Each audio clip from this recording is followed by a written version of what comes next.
Meu nome é Beatriz, tenho 71 anos, e hoje vou contar para vocês a história mais dolorosa e chocante da minha vida.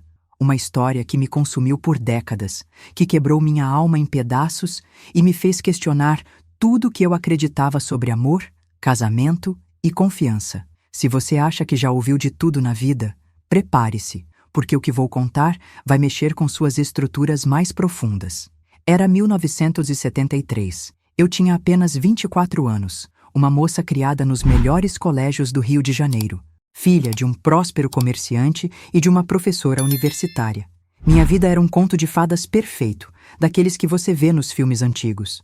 Vestidos de seda importados, aulas de piano, francês fluente, modales impecáveis. Eu era a jovem mais cobiçada da Zona Sul carioca, e meus pais tinham certeza absoluta de que eu faria o casamento do século. E foi exatamente isso que aconteceu quando conheci Eduardo. Meu Deus, como esse homem era devastadoramente lindo. Alto, moreno, com aqueles olhos verdes que pareciam me atravessar a alma.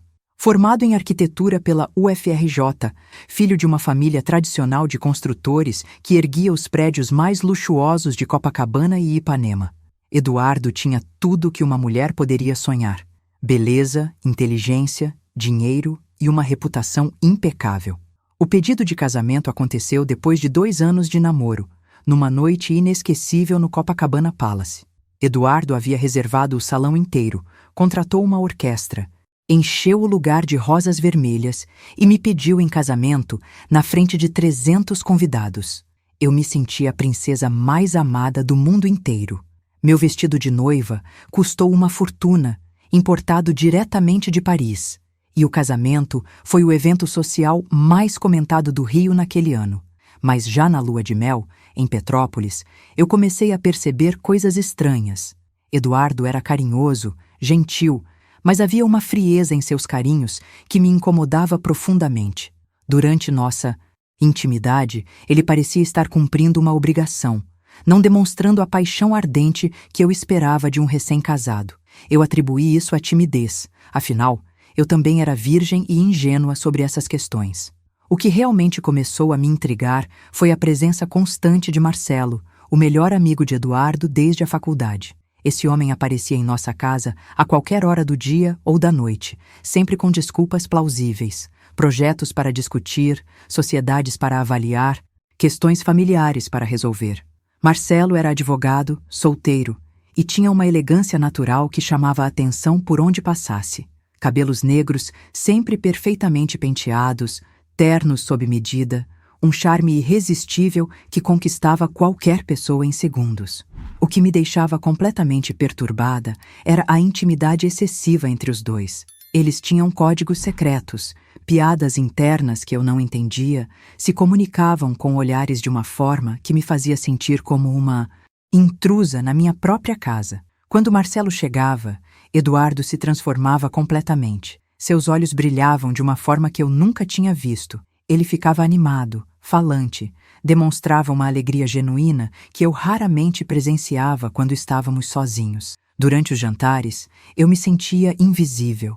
Os dois conversavam sobre arte, literatura, política, negócios, e eu tentava participar, mas percebia que eles tinham um universo próprio, repleto de memórias compartilhadas que me excluíam completamente. Lembra daquela viagem que fizemos para Salvador no Carnaval? Marcelo dizia, e Eduardo sorria com uma nostalgia que me gelava o sangue. Que viagem! Eduardo nunca tinha me contado sobre viagens com Marcelo. Vocês dois viajaram juntos? Eu perguntava, tentando disfarçar o ciúme que crescia dentro do meu peito. Ah, foram alguns compromissos profissionais. Eduardo respondia vagamente, mudando rapidamente de assunto. Mas eu via a troca de olhares entre eles, carregada de significados que eu não conseguia decifrar. As noites se tornaram um tormento. Marcelo jantava conosco pelo menos 4 vezes por semana, e depois ficava até altas horas bebendo uísque com Eduardo na sala de estar.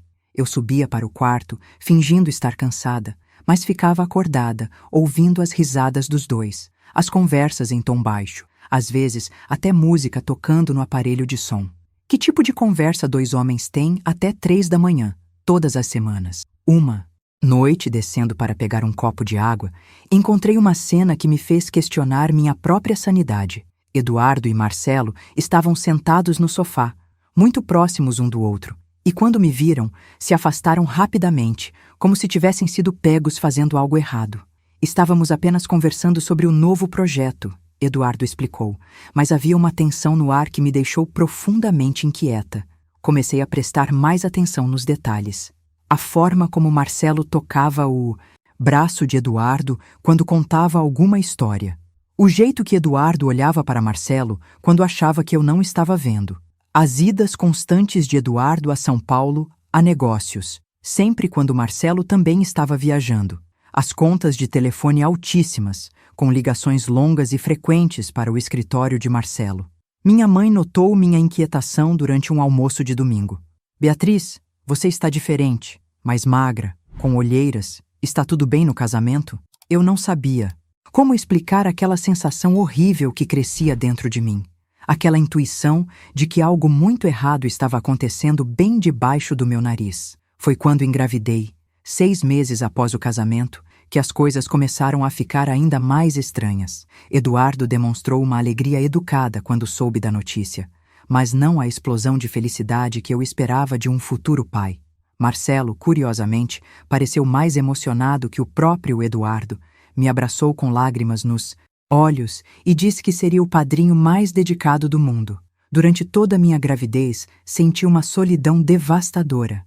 Eduardo era atencioso com minhas necessidades médicas, contratou a melhor empregada da cidade, comprou todos os equipamentos necessários para o bebê, mas emocionalmente estava distante, como se estivesse cumprindo uma lista de obrigações conjugais. Marcelo, por outro lado, me visitava constantemente, trazia doces especiais, livros sobre maternidade, me fazia companhia. Durante as tardes, quando Eduardo estava trabalhando. Meu filho Rafael nasceu em janeiro de 1974, um menino lindo e saudável que se tornou instantaneamente a luz da minha vida. Eduardo gostava do menino, mas de uma forma estranhamente distante, como se fosse um sobrinho querido, não seu próprio filho. Marcelo, surpreendentemente, demonstrava mais carinho e interesse pelo bebê. Passava horas segurando Rafael, brincando com ele, comprando presentes caros. Era uma situação completamente anormal, mas na época eu não tinha palavras para nomear o que estava acontecendo.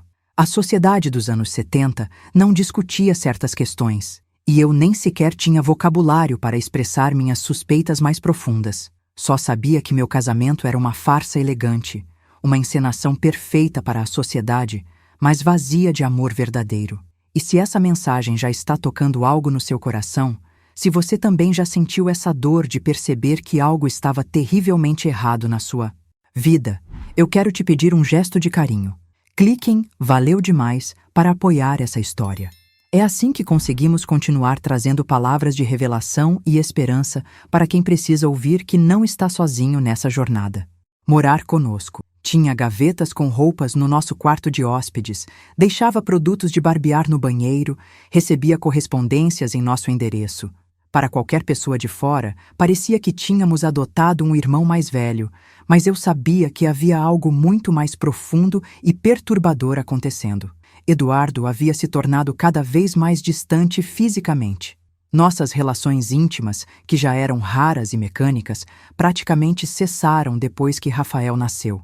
Eduardo sempre arranjava desculpas. Estava muito cansado do trabalho, preocupado com novos projetos, ou simplesmente adormecia fingindo estar exausto. Quando eu tentava uma aproximação mais carinhosa, ele me abraçava educadamente, como se abraçaria uma irmã querida, e rapidamente mudava de assunto. Foi numa noite de sexta-feira que minha vida desmoronou completamente. Eduardo havia saído para um jantar de negócios, ou pelo menos foi isso que me disse. Marcelo também não estava em casa. Supostamente, resolvendo questões jurídicas em São Paulo. Coloquei Rafael para dormir cedo e decidi aproveitar a noite para ler um livro que havia comprado na semana anterior. Era raro ter momentos de solidão e silêncio em nossa casa. Por volta das 11 da noite, ouvi o barulho da chave na porta da frente. Pensei que Eduardo havia voltado mais cedo do jantar, mas não ouvi apenas seus passos. Eram 2 pessoas conversando em voz baixa, tentando não fazer barulho. Eduardo e Marcelo haviam chegado juntos, e isso me intrigou profundamente. Se Eduardo estava em um jantar de negócios e Marcelo em São Paulo, como eles chegaram juntos em casa? Fingi estar dormindo e os ouvi subindo as escadas, ainda conversando em sussurros. Eles foram direto para o escritório de Eduardo, que ficava no final do corredor. Durante mais de 1 hora, ouvi suas vozes abafadas, às vezes risadas contidas, o som de copos sendo servidos. Que tipo de assunto profissional exige tanta privacidade e gera tanta intimidade? Curiosa e inquieta, saí silenciosamente do quarto e caminhei descalça pelo corredor. A porta do escritório estava entreaberta, e o que presenciei naquele momento destruiu completamente todas as minhas ilusões sobre meu casamento. Eduardo e Marcelo estavam abraçados de uma forma que não deixava dúvidas sobre a natureza de sua relação. Não era um abraço de amigos, era um abraço de amantes, carregado de intimidade e carinho verdadeiro. Quando eles se separaram, vi Eduardo passar a mão suavemente pelo rosto de Marcelo, num gesto tão terno que jamais havia presenciado ele fazer comigo. Eu odeio ter que fingir quando estamos perto dela, Eduardo murmurou, e essas palavras perfuraram meu coração como punhais afiados. Eu sei, meu amor, mas não temos escolha, pelo menos por enquanto, Marcelo respondeu, e o mundo pareceu desabar ao meu redor. Voltei para o quarto em estado de choque, tremendo descontroladamente. Tudo finalmente fazia sentido. A frieza de Eduardo comigo, a intimidade excessiva com Marcelo, as viagens misteriosas, a falta de paixão em nosso casamento. Eu era apenas uma fachada, uma peça decorativa para manter as aparências sociais enquanto meu marido vivia seu verdadeiro amor com outro homem. E se você está sentindo essa dor junto comigo, se essa revelação está tocando algo profundo no seu coração, eu peço com muito carinho. Clique em Valeu demais para apoiar essa mensagem. Esse gesto fortalece nossa corrente de luz e permite que essas palavras cheguem a mais pessoas que, como eu, também viveram situações devastadoras e precisam saber que não estão sozinhas. Passei a noite inteira acordada, chorando silenciosamente, tentando processar a magnitude daquela descoberta. Não era apenas uma traição comum, era algo muito mais complexo e doloroso. Eduardo não havia se apaixonado por outra mulher, situação que eu talvez conseguisse entender e perdoar. Ele havia se casado comigo, sabendo que nunca poderia me amar verdadeiramente, usando-me como disfarce para uma sociedade que jamais aceitaria sua verdadeira natureza. Na manhã seguinte, Eduardo acordou normal, me deu um beijo protocolar na testa e desceu para tomar café como se nada tivesse acontecido. Marcelo apareceu para o café da manhã, como havia se tornado costume, e os dois conversaram sobre os planos para o fim de semana, como se fossem apenas amigos discutindo atividades familiares. A naturalidade com que representavam aquela farsa, na minha frente, me deixou nauseada. Durante as semanas seguintes, comecei a observar cada detalhe do comportamento dos dois, as trocas de olhares carregadas de significado, os toques aparentemente casuais, as gargalhadas íntimas por piadas que eu não entendia. Como havia sido tão cega? Como não havia percebido antes que meu casamento era uma mentira elaborada? Foi então que conheci Antônio, e minha vida tomou uma direção completamente diferente. Antônio era engenheiro naval, havia se mudado do Recife para o Rio para trabalhar em um grande projeto no estaleiro da Marinha. Era viúvo, perdera a esposa em um acidente de carro 2 anos antes e tinha uma filha adolescente morando com a avó materna em Pernambuco. Nosso primeiro encontro aconteceu de forma completamente casual, no clube onde Eduardo e eu éramos sócios. Eu estava sentada sozinha na área da piscina, observando Rafael brincar com outras crianças, quando Antônio se aproximou. A senhora parece perdida em pensamentos profundos, ele disse, com um sorriso gentil que iluminou meu dia cinzento. Antônio tinha cerca de 35 anos, cabelos castanhos com alguns fios grisalhos que lhe conferiam distinção, olhos azuis penetrantes e uma maneira de falar pausada que transmitia confiança e sabedoria. Havia nele uma masculinidade autêntica que contrastava drasticamente com a elegância artificial que eu estava acostumada a ver em Eduardo e Marcelo.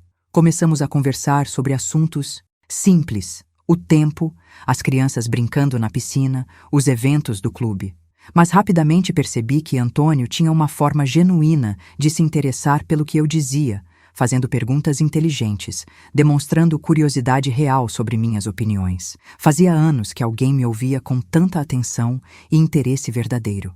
Posso ser indiscreto e perguntar por que uma mulher tão bonita e inteligente está aqui sozinha numa tarde de domingo? Antônio perguntou depois de quase 1 hora de conversa. Eu não soube como responder. Como explicar que meu marido preferia passar os domingos trancado no escritório com seu melhor amigo, planejando projetos que pareciam exigir uma intimidade excessiva? Meu marido é arquiteto, está sempre muito ocupado com trabalho. Respondi vagamente, mas Antônio percebeu que havia muito mais por trás daquela resposta simples. Trabalho é importante, mas família deveria ser prioridade, especialmente com uma esposa e um filho tão especiais. Ele disse, olhando carinhosamente para Rafael, que brincava animadamente na água. Começamos a nos encontrar regularmente no clube.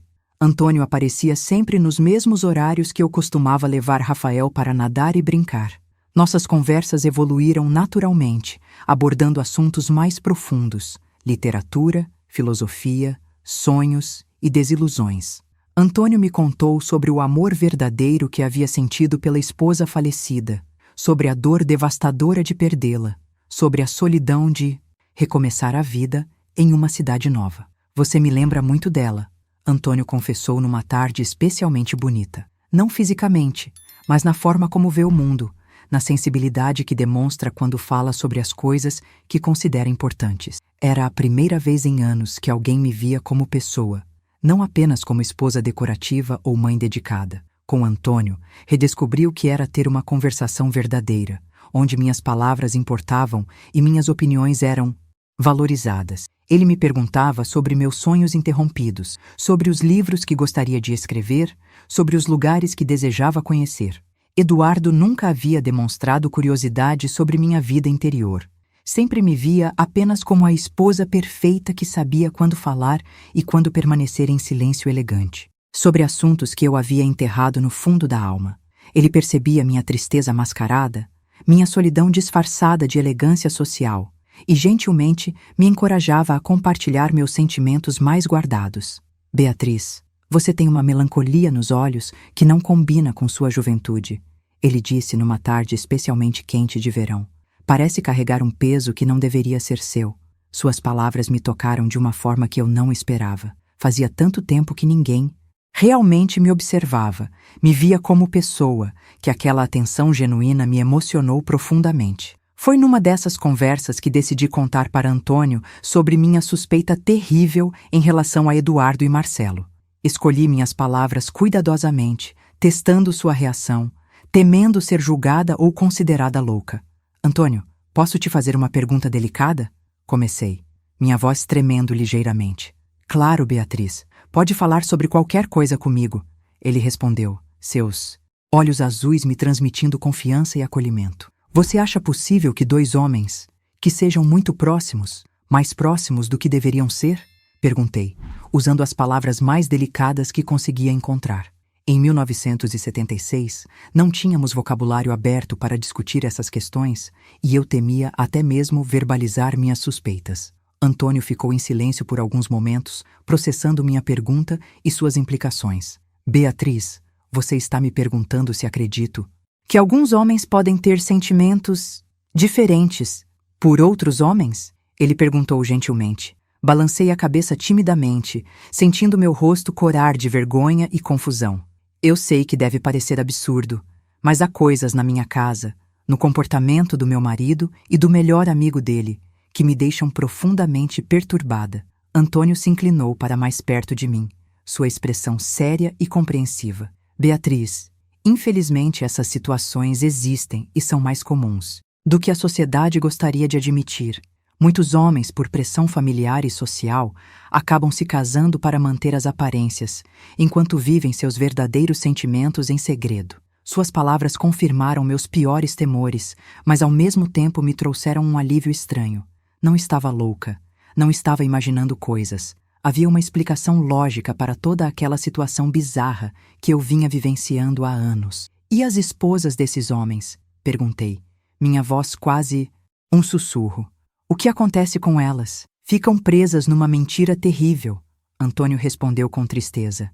Vivem casamentos vazios, se sentindo inadequadas, questionando seu próprio valor como mulheres, sem entender que o problema nunca foram elas. Comecei a chorar silenciosamente, todas as emoções reprimidas finalmente encontrando uma válvula de escape. Antônio, respeitosamente, me ofereceu seu lenço e esperou pacientemente enquanto eu me recompunha. Antônio, eu acho que meu marido está apaixonado pelo melhor amigo dele, confessei finalmente, as palavras saindo como um desabafo doloroso que eu havia guardado por tanto tempo. Como você descobriu? Ele perguntou, sem demonstrar choque ou julgamento, apenas compreensão genuína. Contei para ele sobre a cena que havia presenciado no escritório, sobre a intimidade excessiva entre Eduardo e Marcelo, sobre a frieza do meu casamento, sobre a sensação constante de ser uma intrusa na minha própria casa. Antônio me ouvia atentamente, fazendo perguntas pontuais, me ajudando a organizar meus pensamentos e sentimentos confusos. Beatriz, você merece ser amada verdadeiramente, ele disse quando terminei meu relato. Nenhuma mulher deveria viver como uma atriz representando o papel de esposa feliz enquanto morre de solidão por dentro.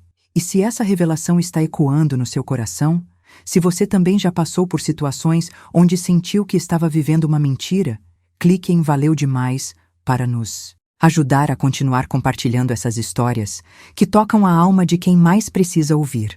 Seu apoio faz toda a diferença. Foi naquele momento que percebi estar me apaixonando por Antônio. Não apenas por sua beleza física ou sua gentileza, mas pela forma como me fazia sentir valorizada, vista, compreendida. Com ele, eu era Beatriz, a mulher interessante, inteligente, digna de amor verdadeiro. Com Eduardo, eu era apenas a esposa decorativa que sabia quando aparecer e quando desaparecer convenientemente. Nossos encontros se tornaram mais frequentes e intensos. Antônio me contava sobre sua vida no Recife, sobre o amor profundo que havia sentido pela esposa falecida, sobre a dor de recomeçar sozinho numa cidade desconhecida. Eu compartilhava meus sonhos abandonados, meus medos, minhas frustrações com um casamento que nunca havia sido real. Você sabe que se está apaixonando por um homem casado? Antônio me perguntou numa tarde, seus olhos me estudando. Intensamente. Eu sei, respondi honestamente. Mas também sei que meu casamento é uma farsa, que meu marido nunca me amou verdadeiramente e que estou desperdiçando os melhores anos da minha vida vivendo uma mentira. E o que pretende fazer com essa descoberta? Ele perguntou, sua voz carregada de expectativa e esperança. Ainda não sei, confessei. Tenho um filho pequeno, uma reputação social a manter, uma família que ficaria escandalizada, mas também sei que não posso continuar vivendo assim para sempre. Foi então que Antônio segurou delicadamente minhas mãos e me olhou nos olhos com uma intensidade que fez meu coração disparar. Beatriz, eu me apaixonei por você. Sei que é uma situação complicada. Sei que há obstáculos enormes, mas não posso fingir que não sinto o que sinto. Antes que eu pudesse responder, ele me beijou. Foi um beijo suave, respeitoso, mas carregado de paixão genuína. E pela primeira vez na vida, senti o que era ser beijada por alguém que realmente me desejava, me amava, me via como mulher completa e fascinante. Quando nos separamos, lágrimas escorriam pelo meu rosto. Antônio, eu também me apaixonei por você, mas não sei como resolver essa situação impossível, confessei. Não precisa resolver tudo hoje, ele disse gentilmente, mas precisa decidir se quer continuar vivendo uma mentira ou se está disposta a lutar pela sua felicidade verdadeira. Voltei para casa naquela noite em estado de completa confusão emocional.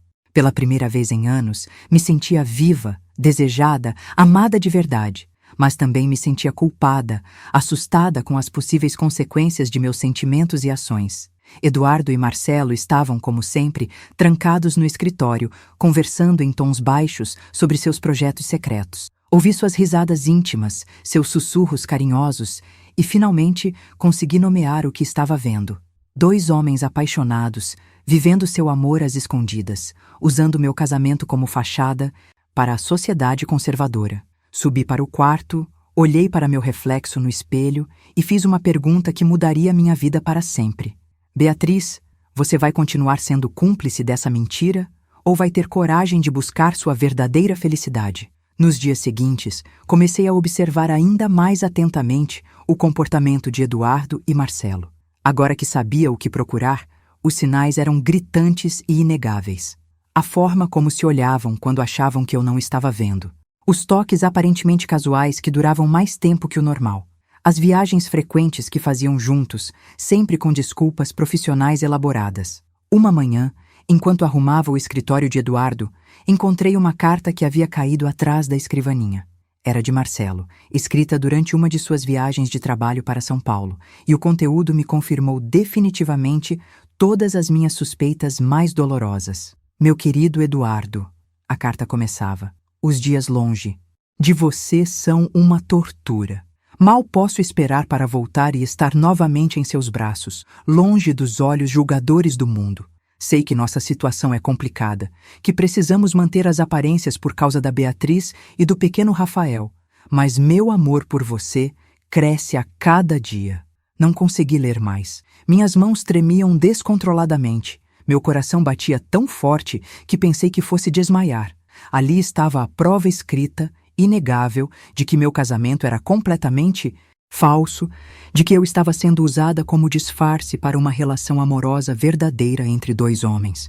Causa da Beatriz e do pequeno Rafael me atingiram como socos no estômago, me fazendo perceber que eu e meu filho éramos apenas obstáculos inconvenientes no caminho do amor verdadeiro deles. Guardei aquela carta como evidência, escondendo-a no fundo da minha gaveta de roupas íntimas, onde Eduardo jamais procuraria.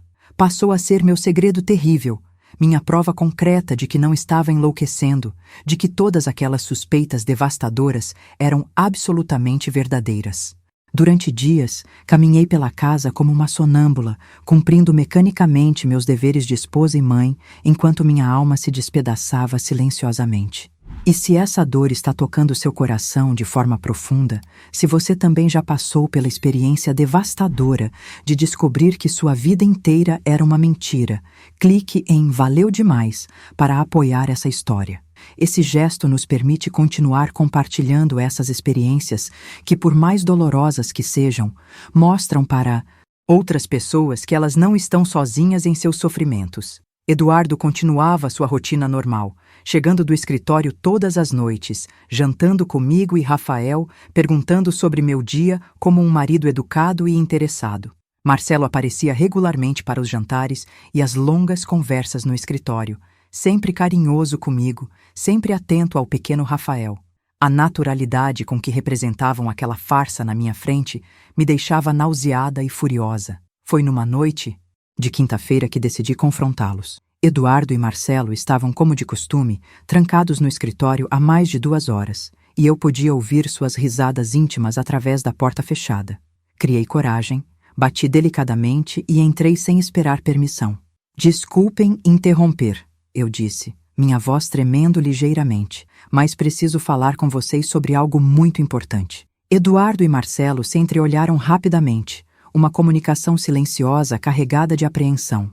Estavam sentados muito próximos um do outro no sofá de couro do escritório, copos de uísque nas mãos, gravatas afrouxadas, numa intimidade que não conseguiam mais disfarçar eficientemente. Claro, querida, Eduardo disse, tentando soar casual. O que aconteceu? Respirei profundamente, invocando toda a coragem que consegui reunir. Eduardo, Marcelo, vocês acham que sou estúpida? O silêncio que se seguiu foi ensurdecedor. Eduardo empalideceu visivelmente e Marcelo baixou os olhos, incapaz de me encarar diretamente. Beatriz, não entendo o que você quer dizer. Eduardo tentou, mas sua voz estava claramente alterada. Acham que não percebo a intimidade excessiva entre vocês? As trocas de olhares carregadas de significado?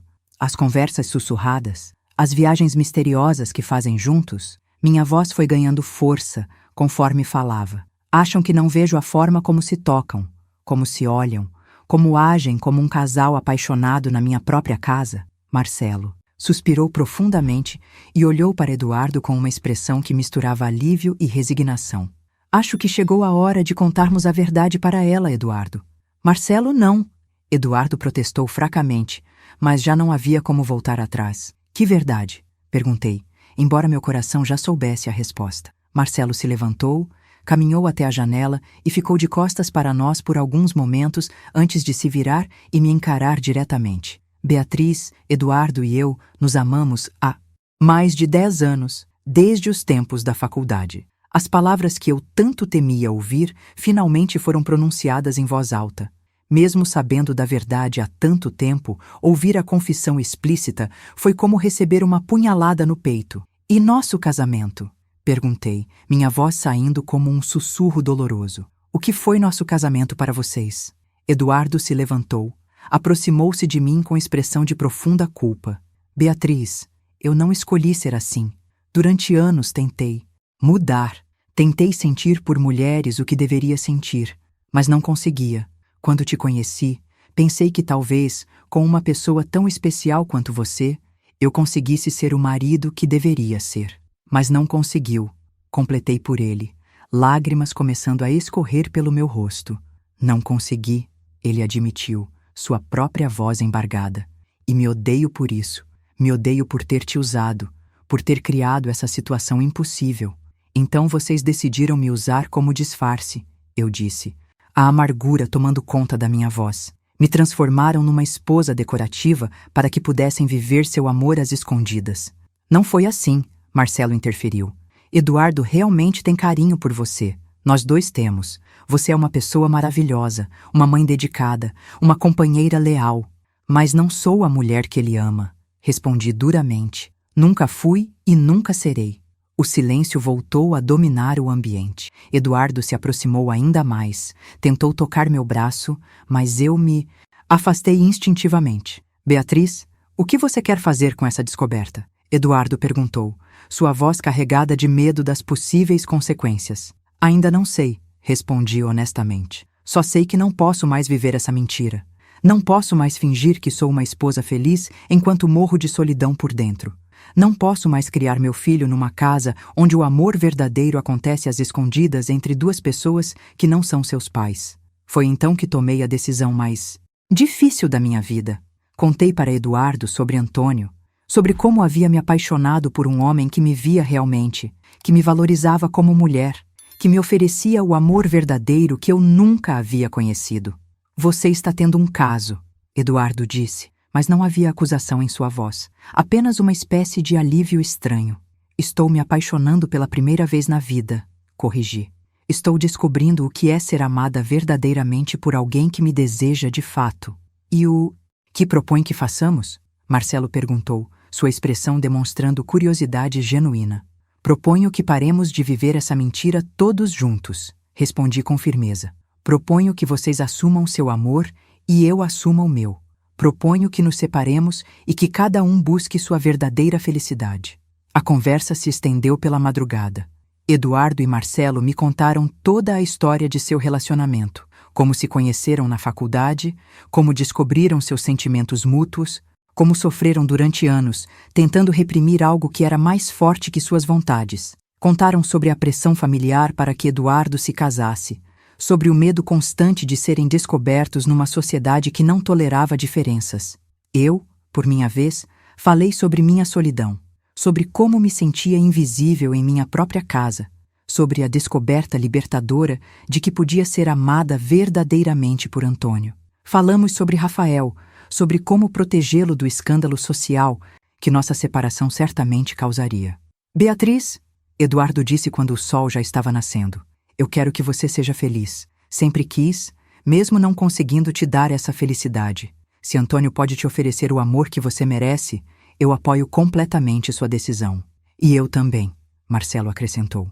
Você merece viver um amor verdadeiro, não continuar sendo nossa cúmplice involuntária. Decidimos que aguardaríamos a aprovação da lei do divórcio, que estava sendo discutida no Congresso Nacional. Em 1977, finalmente seria possível dissolver legalmente um casamento no Brasil, coisa que até então era impossível. Enquanto isso, manteríamos as aparências sociais, mas com um acordo interno de que cada um poderia buscar sua felicidade particular.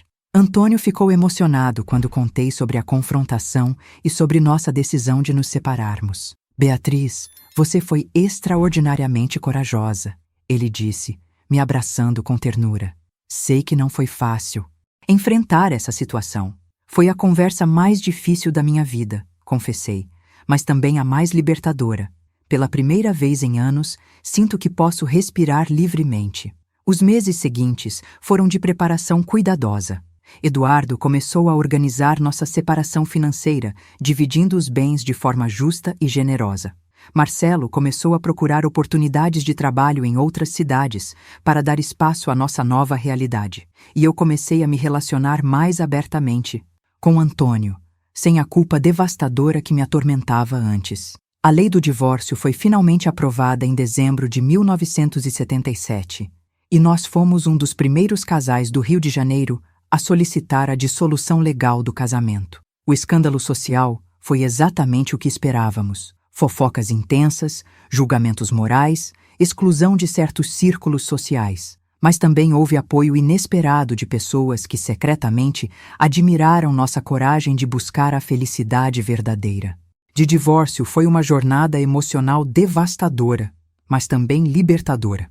Em 1978, quando finalmente conseguimos finalizar todos os trâmites legais, eu me senti renascendo literalmente.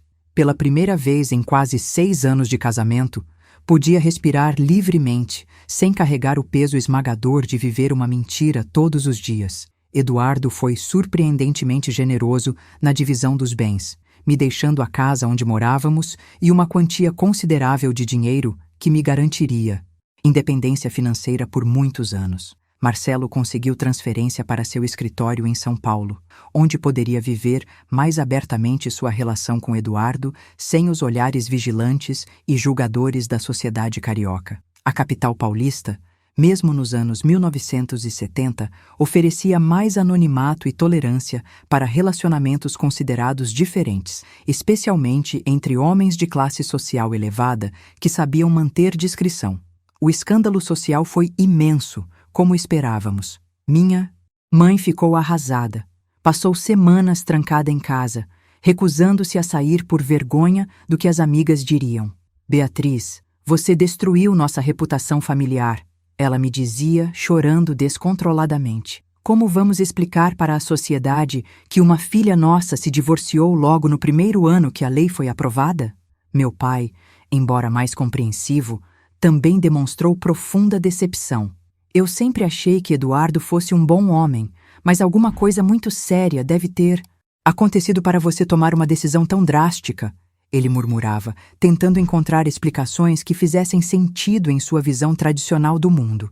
As fofocas corriam soltas pelos salões elegantes de Copacabana e Ipanema.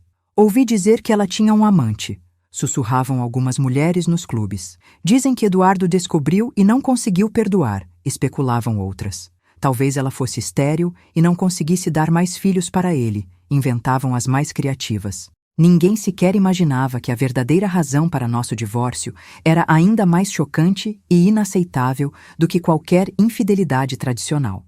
Algumas amigas genuínas me apoiaram, embora discretamente.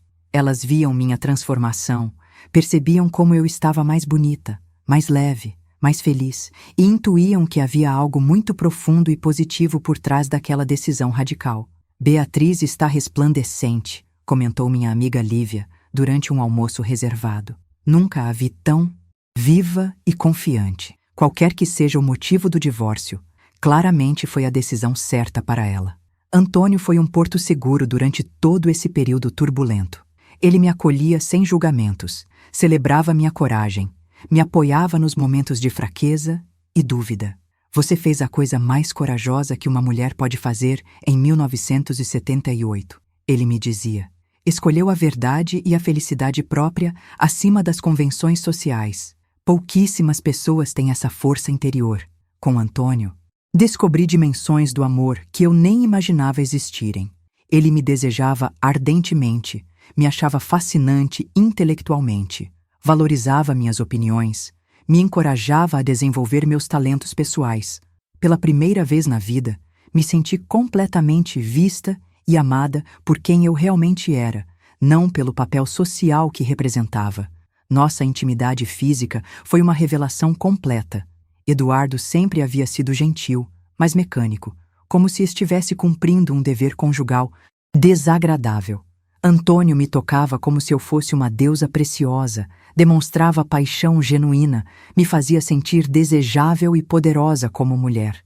Eu sonhei a vida inteira encontrar uma mulher como você. Ele murmurava durante nossos momentos mais íntimos. Rafael, que tinha 4 anos quando nos divorciamos, inicialmente ficou confuso com todas as mudanças. Por que papai não mora mais aqui? Ele perguntava constantemente. Por que vamos morar só nós dois? Eduardo, para seu crédito, foi um pai presente e carinhoso durante todo o processo de transição. Visitava Rafael 3 vezes por semana, levava-o para passeios especiais, nunca perdeu uma data importante. Gradualmente, meu filho foi aceitando a nova realidade e desenvolvendo carinho genuíno por Antônio, que o tratava com paciência e ternura. Em 1980, 2 anos após meu divórcio, Antônio e eu nos casamos numa cerimônia íntima, apenas no civil, com a presença de poucos amigos verdadeiros e familiares que haviam aceitado nossa união. Foi o casamento mais feliz da minha vida, onde finalmente pude pronunciar os votos matrimoniais com amor verdadeiro no coração. Nossa vida conjugal foi tudo o que eu sempre havia sonhado. Antônio me respeitava profundamente, consultava-me sobre decisões importantes, valorizava minha inteligência, encorajava-me a retomar estudos que havia abandonado. Voltei à universidade para fazer um curso de literatura, realização pessoal que Eduardo nunca havia estimulado, ou sequer compreendido. Em 1982, nasceu nossa filha Camila, seguida por Rodrigo, em 1984. Ter filhos com um homem que me amava verdadeiramente foi uma experiência completamente diferente de ter tido Rafael num casamento falso. Antônio vibrava com cada movimento dos bebês, passava noites acordado quando necessário, participava ativamente de todos os cuidados. Era um pai apaixonado e presente, diferentemente de Eduardo, que sempre havia sido distante e formal com Rafael. Curiosamente, Eduardo também construiu sua felicidade. Em 1983, ele e Marcelo compraram uma casa grande em São Paulo, onde viveram juntos por mais de 20 anos. Oficialmente, eram sócios empresariais que moravam na mesma propriedade por conveniência financeira. Na realidade, eram um casal apaixonado que finalmente podia viver seu amor sem esconderijos, pelo menos dentro de sua própria casa. A sociedade paulistana era ligeiramente mais tolerante que a carioca, e eles conseguiram construir um círculo social de amigos compreensivos e discretos. Eduardo se tornou um arquiteto renomado, responsável por alguns dos prédios mais elegantes de São Paulo nos anos 1980 e 1990. Marcelo construiu uma carreira brilhante como advogado corporativo. Aos olhos externos, eram 2 homens bem-sucedidos, solteiros por escolha, que mantinham uma amizade longa e produtiva. Rafael cresceu conhecendo a verdade sobre o pai biológico, mas sem julgamentos ou traumas. Antônio o adotou oficialmente, quando meu filho completou 8 anos, e Rafael sempre chamou os 2 de pai com naturalidade. Eu tenho sorte, ele dizia na adolescência. Tenho 2 pais que me amam de formas diferentes, mas ambos sinceramente.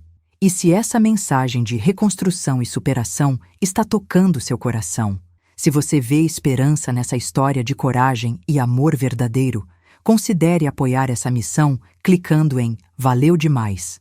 Esse gesto nos permite continuar compartilhando histórias que mostram que sempre é possível recomeçar e encontrar a felicidade genuína, mesmo depois dos sofrimentos mais profundos. Eduardo visitava nossos filhos regularmente, sempre acompanhado de Marcelo, que se tornou um tio postiço, querido por Camila e Rodrigo. As crianças adoravam ir ao apartamento deles em São Paulo, onde eram mimadas com presentes caros e passeios especiais. Nunca fizeram perguntas sobre o tipo de relação que Eduardo e Marcelo mantinham. Simplesmente aceitavam que eram 2 homens, que se gostavam muito e viviam juntos. Meus pais, inicialmente devastados com o divórcio, aos poucos foram aceitando Antônio e reconhecendo minha felicidade genuína. Nunca te vi tão realizada, minha mãe admitiu alguns anos depois do meu 2º casamento. Talvez você tenha tomado a decisão certa, mesmo que na época nós não tenhamos compreendido. A década de 1980 trouxe mudanças sociais significativas que facilitaram nossa aceitação. O movimento feminista ganhava força, os direitos das mulheres eram mais respeitados, as questões de gênero e sexualidade começavam a ser discutidas mais abertamente. Embora ainda houvesse muito preconceito e conservadorismo, existia um espaço crescente para diferentes arranjos familiares. Nossa família mista funcionava harmoniosamente. Rafael transitava naturalmente entre nossa casa e as visitas ao pai em São Paulo.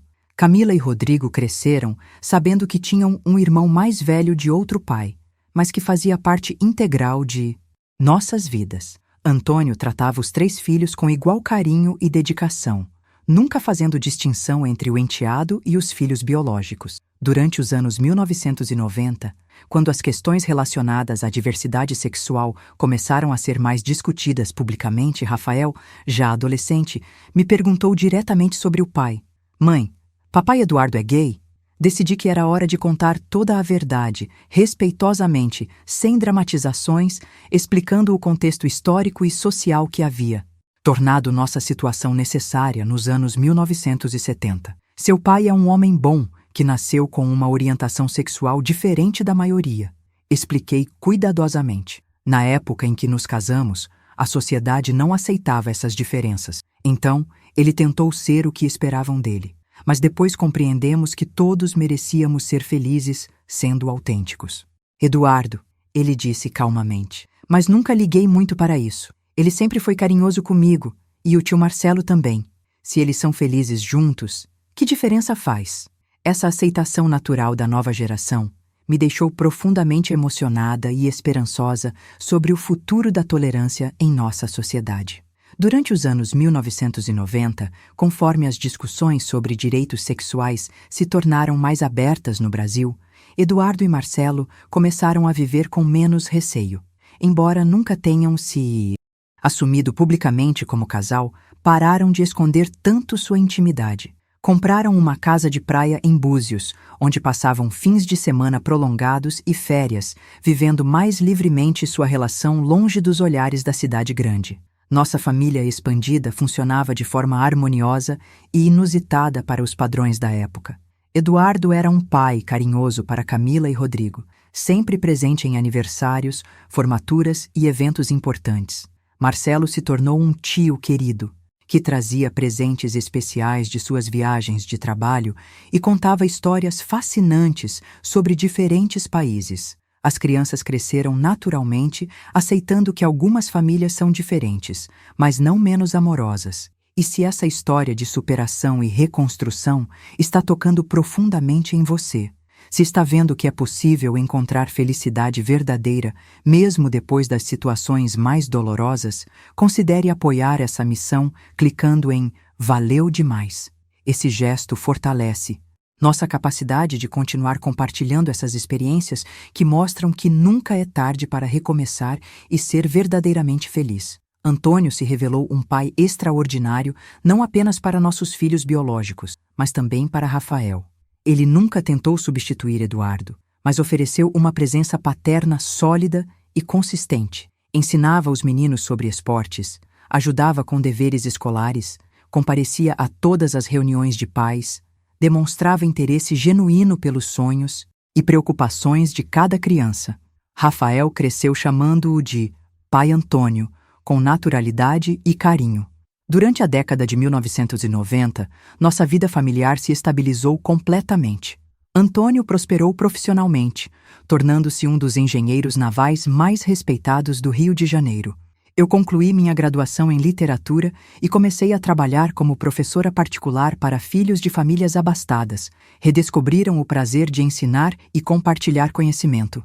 Sentia-me finalmente realizada, tanto como esposa e mãe, quanto como profissional. Os anos 2000 trouxeram mudanças sociais ainda mais significativas. O Brasil começava a discutir união civil para casais homossexuais, direitos de adoção, reconhecimento legal de diferentes arranjos familiares. Eduardo e Marcelo, já na casa dos 50 anos, começaram a considerar a possibilidade de oficializar sua união, algo impensável quando nos conhecemos nos anos 1970. Beatriz, Eduardo me disse durante uma visita aos netos em 2004, quero agradecer sua coragem de terminar nosso casamento falso. Se você não tivesse tido a força de confrontar a situação, talvez todos nós ainda estivéssemos vivendo uma mentira terrível. Suas palavras me emocionaram profundamente, porque demonstravam como nossa decisão difícil havia sido benéfica para todos os envolvidos. Marcelo, sempre mais reservado que Eduardo, também expressou gratidão. Você nos ensinou que é possível escolher a felicidade acima das convenções sociais, ele disse. Sua coragem nos inspirou a sermos mais autênticos também. Era reconfortante saber que nossa separação traumática havia resultado em crescimento e felicidade para todos. Em 2008, uma tragédia abalou nossa família expandida.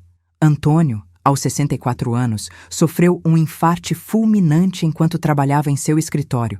Morreu instantaneamente, sem sofrimento, mas deixando um vazio devastador em nossas vidas.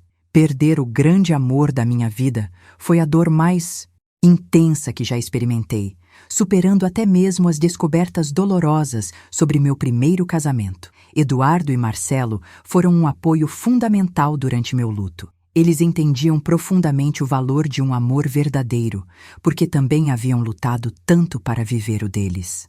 Beatriz, você teve 28 anos de felicidade genuína com Antônio. Eduardo me consolou durante o velório. Isso é mais do que muitas pessoas conseguem em uma vida inteira. Os filhos, já adultos, também me apoiaram intensamente. Rafael, formado em administração, assumiu muitas responsabilidades práticas da família.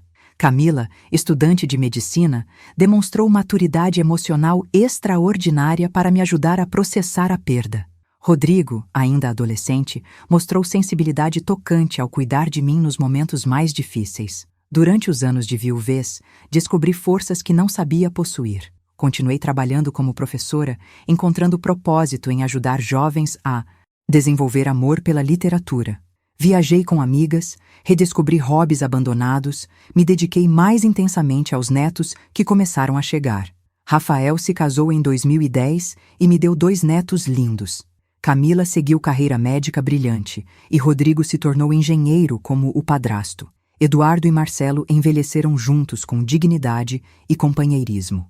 Em 2013, quando o Supremo Tribunal Federal reconheceu a união estável entre pessoas do mesmo sexo, eles finalmente oficializaram sua relação após mais de 40 anos juntos. A cerimônia civil foi simples, mas profundamente emocionante. Eu estive presente como testemunha, celebrando a vitória tardia do amor sobre o preconceito. Nunca imaginei que veria este dia.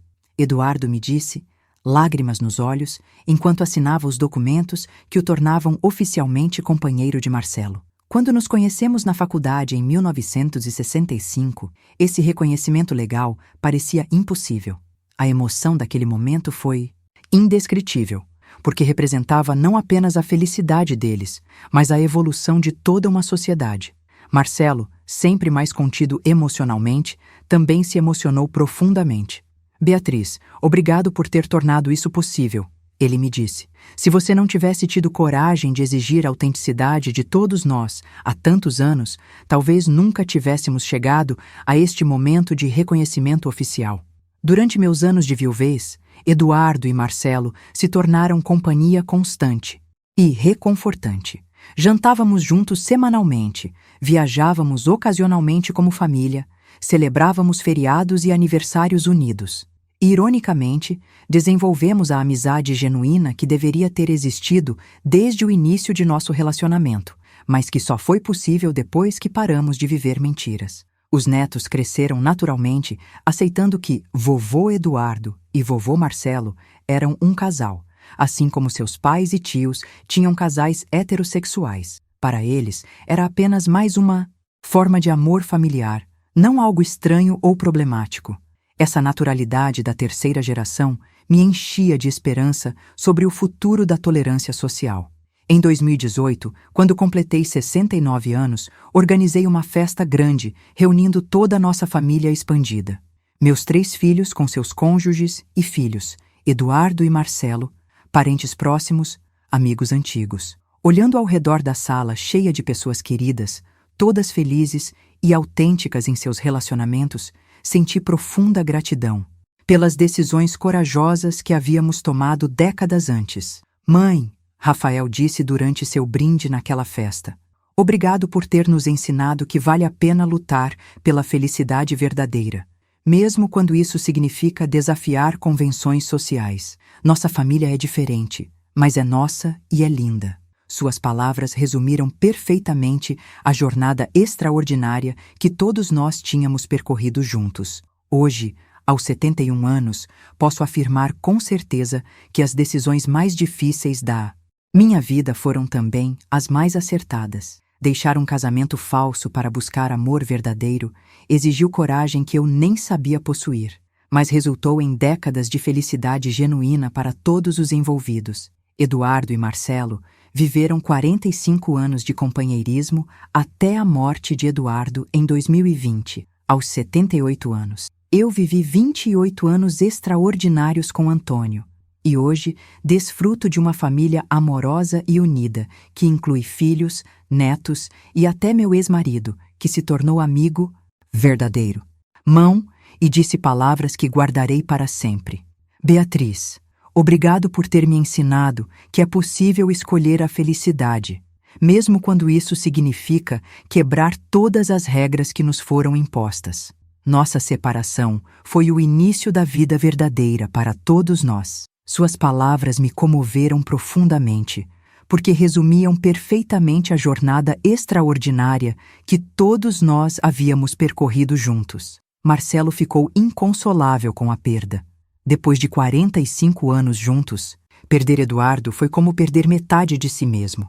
Beatriz, ele me disse durante o velório, você sabe melhor que ninguém o que é perder o grande amor da vida. Como você conseguiu continuar depois que Antônio morreu? Sua dor era tão genuína e profunda que me trouxe de volta todas as memórias do meu próprio luto 12 anos antes. Nos meses seguintes à morte de Eduardo, Marcelo se mudou para uma casa menor no Rio, querendo ficar mais próximo de nossa família. Aos 78 anos, ele não queria mais viver sozinho em São Paulo, cidade que agora só lhe trazia lembranças dolorosas. Tornou-se presença constante em nossa casa, participando de jantares familiares, reuniões de feriados, aniversários dos netos. Era como se tivéssemos adotado oficialmente um membro querido da família. Vocês são a única família que me resta, Marcelo nos confessou numa tarde emocionante. Eduardo e eu nunca tivemos filhos biológicos, mas sempre consideramos Rafael, Camila e Rodrigo como nossos filhos do coração. Agora, vocês são tudo que tenho de mais precioso no mundo. Suas palavras nos tocaram profundamente, porque demonstravam como nossa decisão de manter vínculos familiares saudáveis havia criado uma rede de apoio genuína para todos. Durante a pandemia de Covid-19, que coincidiu com o período de luto de Marcelo, nossa família se uniu ainda mais intensamente. Com as restrições de isolamento social, passamos meses praticamente vivendo juntos, cuidando uns dos outros, dividindo medos e esperanças. Marcelo, sendo pessoa do grupo de risco, ficou sob nossos cuidados constantes, e essa convivência forçada trouxe ainda mais proximidade e carinho entre todos nós. Foi durante esse período de isolamento que decidi finalmente escrever nossa história. Rafael, que agora trabalha com marketing digital, me encorajou a transformar nossa experiência em livro ou blog, para ajudar outras pessoas que pudessem estar vivendo situações similares. Mãe, ele disse, nossa família é a prova viva de que é possível encontrar felicidade verdadeira, mesmo nas circunstâncias mais complicadas. Essa história precisa ser contada. Comecei a redigir minhas memórias durante as longas tardes de quarentena, com Marcelo me ajudando a relembrar detalhes importantes e oferecendo sua perspectiva sobre os eventos que havíamos vivido juntos. Beatriz, ele me disse enquanto revisávamos alguns capítulos, sua coragem de confrontar a verdade salvou não apenas você, mas todos nós. Se você não tivesse tido força para exigir autenticidade, talvez todos ainda estivéssemos vivendo uma mentira terrível. Durante esse processo de escrita, refleti profundamente sobre todas as lições que nossa experiência me havia ensinado. A importância de escolher a felicidade verdadeira acima das convenções sociais. O valor da honestidade radical, mesmo quando ela machuca temporariamente. A possibilidade de construir relacionamentos familiares saudáveis mesmo depois de separações dolorosas. A capacidade humana de superar traumas e reconstruir a vida de forma mais autêntica. Camila, que agora é médica especializada em terapia familiar, frequentemente me diz que nossa história deveria ser estudada em cursos de psicologia como exemplo de resiliência e superação. Mãe, vocês transformaram uma situação potencialmente devastadora numa oportunidade de crescimento para todos os envolvidos. Isso é extraordinário, ela me explica. Rodrigo, que seguiu carreira de engenheiro como Antônio, sempre demonstrou orgulho especial de nossa família diferente. Tenho 5 avós, ele brinca com os amigos. Minha avó Beatriz, meu avô Eduardo, que já morreu, meu avô Marcelo e os avós maternos do meu pai Antônio. Cada um me ensinou coisas diferentes e valiosas sobre vida e amor. Em 2022, 2 anos após a morte de Eduardo, algo completamente inesperado aconteceu. Marcelo, aos 80 anos, se apaixonou por Teodoro, um viúvo de 75 anos que conheceu num grupo de apoio para pessoas enlutadas. Teodoro havia perdido a esposa após 50 anos de casamento e estava tentando reconstruir sua vida social. Os dois se conectaram imediatamente, compartilhando histórias de amor e perda, descobrindo afinidades surpreendentes. Beatriz, Marcelo me contou, radiante de felicidade, nunca imaginei que pudesse me apaixonar novamente aos 80 anos. Teodoro me faz lembrar que ainda há vida e alegria possíveis, mesmo depois de perdas devastadoras. Sua felicidade me emocionou profundamente, porque demonstrava que nunca é tarde demais para encontrar amor e companheirismo.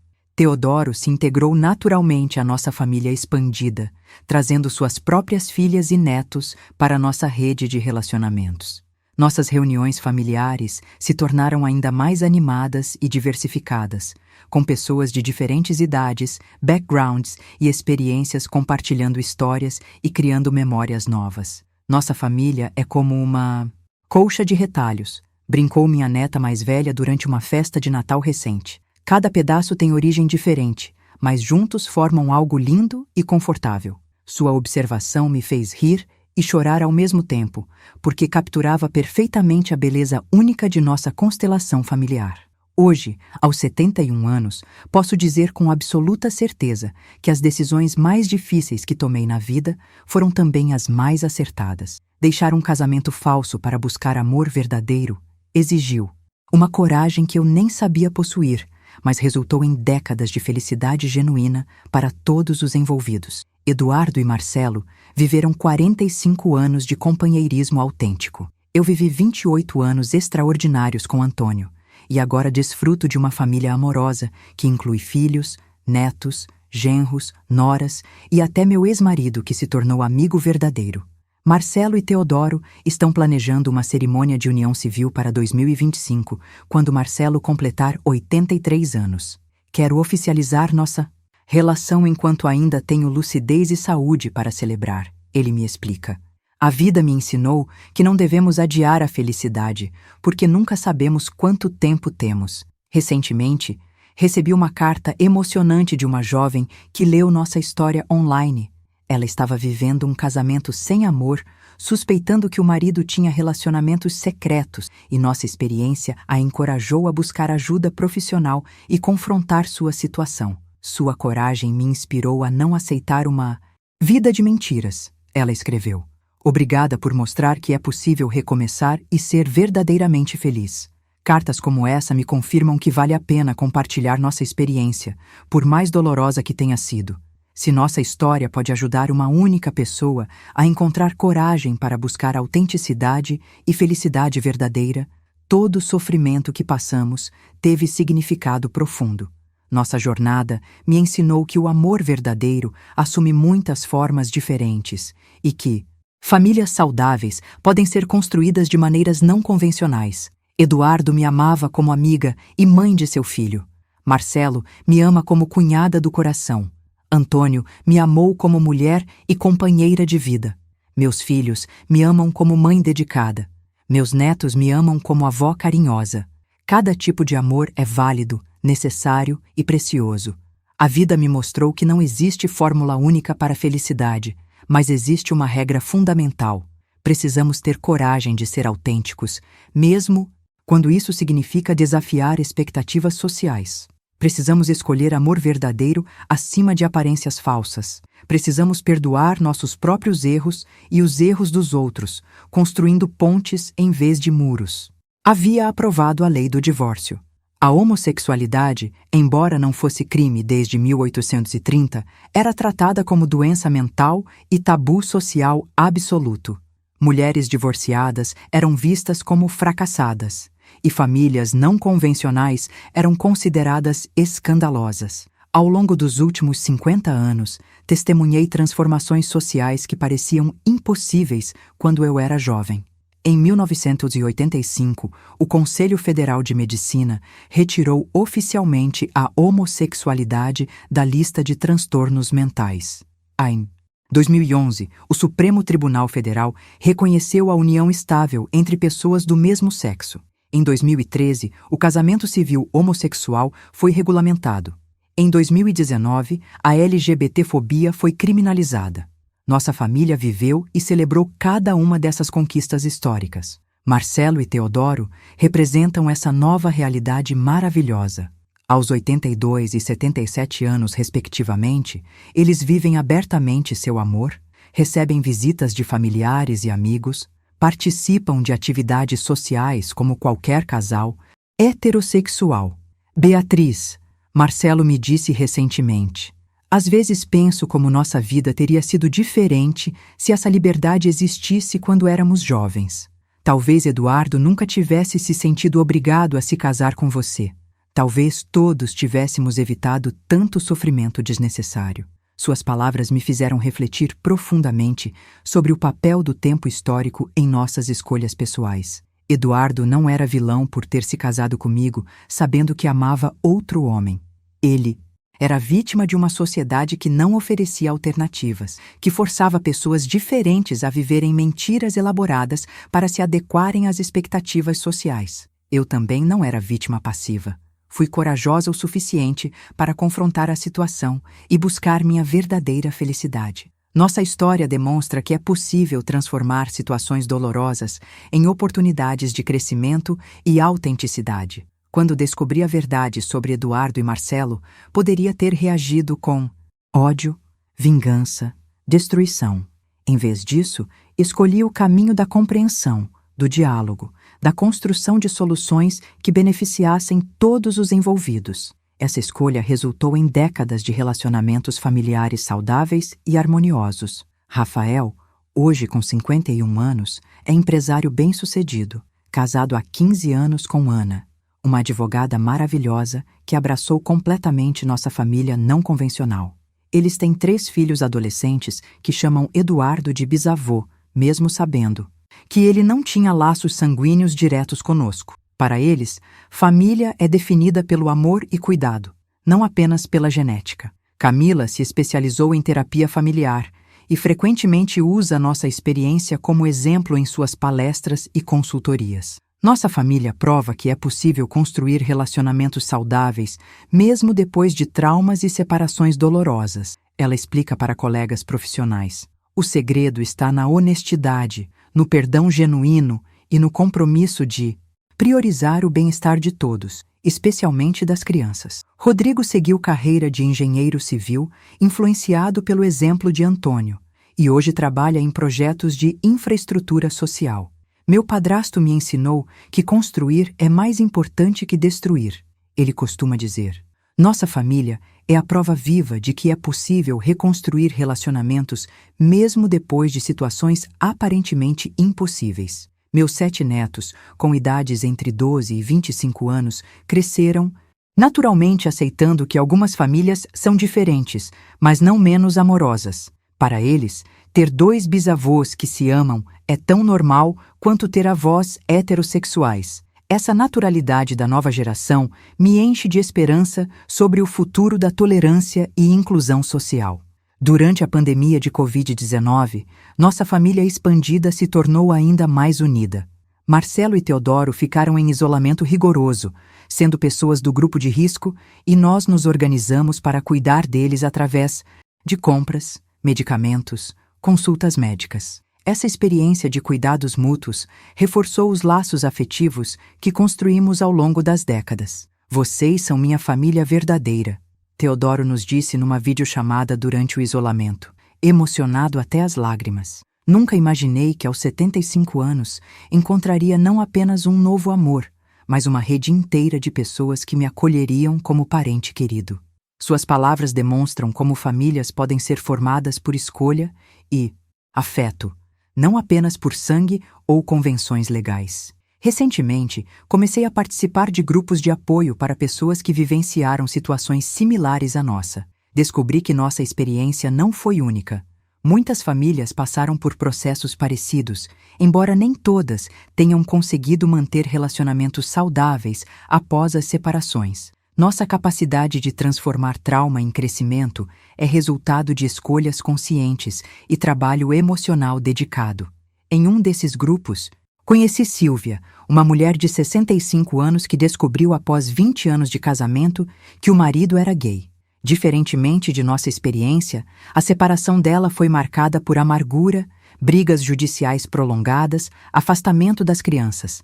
Como vocês conseguiram manter civilidade e até amizade depois de uma descoberta tão dolorosa? Ela me perguntou. Escolhemos entender que éramos todos vítimas das limitações sociais da época, expliquei. Eduardo não era malicioso ao se casar comigo. Ele estava tentando ser o que a sociedade esperava dele. Eu não era culpada por não perceber a verdade. Não tínhamos vocabulário nem referências para compreender aquela situação. Quando focamos na responsabilidade coletiva em vez da culpa individual, conseguimos construir soluções colaborativas. Minha participação nesses grupos me mostrou o valor terapêutico de compartilhar experiências. Muitas pessoas se sentem isoladas e envergonhadas quando vivenciam situações não convencionais, pensando que são únicas em seus dilemas. Ouvir histórias similares, perceber que outras pessoas enfrentaram desafios parecidos e encontraram caminhos para a felicidade, oferece esperança e direcionamento. Hoje, aos 71 anos, posso dizer que vivi 3 vidas distintas e completas. A primeira como jovem casada, tentando ser a esposa perfeita em um casamento falso. A segunda como mulher apaixonada, descobrindo o amor verdadeiro com Antônio.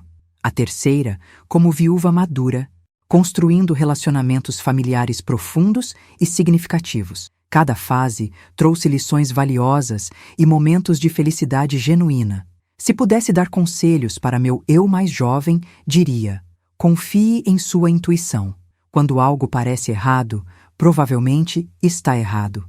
Tenha coragem de questionar, de confrontar, de exigir verdade. Não aceite viver mentiras por medo do julgamento social. A vida é muito breve para ser desperdiçada em relacionamentos falsos e felicidade fingida. Mas, também diria, tenha compaixão pelos outros e por você mesma. Nem sempre as pessoas fazem escolhas ruins por maldade. Às vezes fazem por medo, por pressão social, por falta de alternativas. Quando possível, escolha compreensão em vez de raiva, construção em vez de destruição, perdão em vez de vingança. Nossa história prova que famílias podem ser redefinidas, que o amor assume formas diversas, que a felicidade genuína é possível mesmo depois de traumas profundos. Eduardo e Marcelo viveram 45 anos de companheirismo autêntico. Eu vivi 28 anos extraordinários com Antônio. Todos nós construímos relacionamentos familiares saudáveis, que incluem filhos, netos, genros, noras e até ex-cônjuges que se tornaram amigos verdadeiros. Hoje, enquanto observo Marcelo e Teodoro planejando sua cerimônia de união civil, sinto profunda gratidão pelas decisões corajosas que tomamos há quase 50 anos. Nossa jornada não foi fácil, mas foi transformadora. Mostramos para nós mesmos e para as gerações seguintes que é possível escolher autenticidade acima de aparências, amor verdadeiro acima de convenções sociais, felicidade genuína acima de conformidade artificial. Se nossa história tocou seu coração, se você também passou por situações que exigiram coragem para recomeçar, eu quero que saiba que não está sozinho. Existem muitas formas de construir felicidade, muitas maneiras de definir família, muitas possibilidades de encontrar amor verdadeiro. O mais importante é ter coragem de ser autêntico, mesmo quando isso significa desafiar expectativas e enfrentar julgamentos. E agora, querido amigo que me ouviu até aqui, quero te fazer um convite especial. Se esta história tocou algo dentro de você, se estas palavras ressoaram com sua própria jornada de alguma forma, considere se inscrever neste canal. Aqui compartilho não apenas memórias do passado, mas reflexões sobre como construir relacionamentos mais autênticos e felicidade mais genuína. Sua presença aqui me permite continuar espalhando essas mensagens de esperança e transformação. Quero ouvir sua história também. Deixe nos comentários como esta narrativa tocou você, que lições levou para sua própria vida, que experiências gostaria de compartilhar com nossa comunidade. Cada história compartilhada fortalece nossa rede de apoio e oferece luz para outras pessoas que possam estar passando por momentos difíceis. Obrigada de coração por ter me acompanhado nestas jornada de memórias e revelações. Que nossa experiência inspire você a buscar sempre a verdade, a autenticidade e a felicidade genuína em sua própria vida. Até nosso próximo encontro.